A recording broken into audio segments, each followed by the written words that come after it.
Hello Woodsinians! Welcome back. Welcome to our YouTube channel, The Woods Family. Right now, nasa Pad Mills Park ako.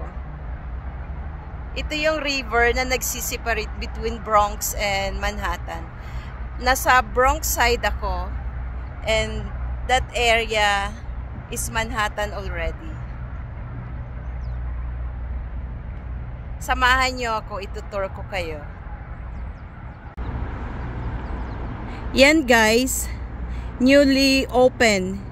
Actually, hindi pa nga siya. Parang ano pa lang, soft opening. That's a hip-hop museum.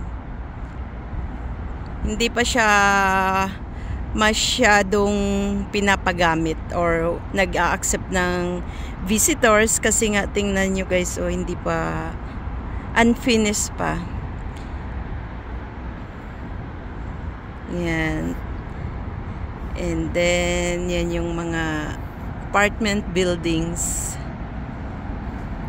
subsidized by the government.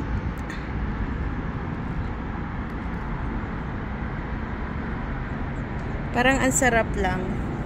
Very peaceful.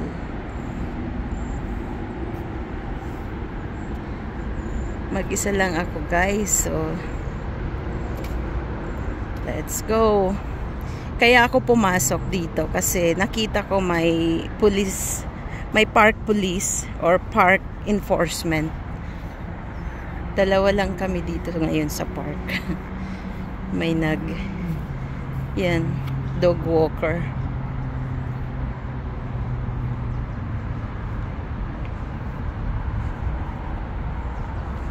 Yan naman, yan yung Bronx Terminal Market.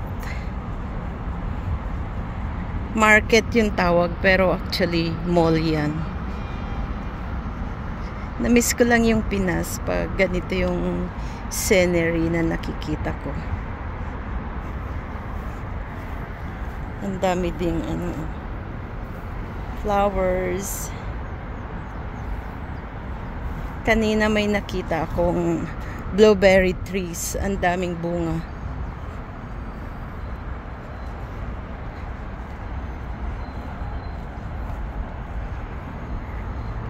Yun guys. May doon. Swimming pool. Tennis court.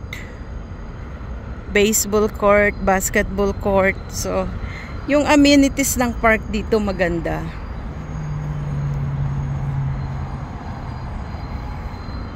Kaya lang yung din for free.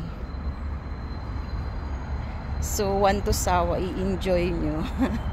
Pero recently pinagbabawal yung barbecue. Hindi ko alam kung bakit. Ano kaya to? Hindi ko alam kung ano yan. So guys, thank you for watching.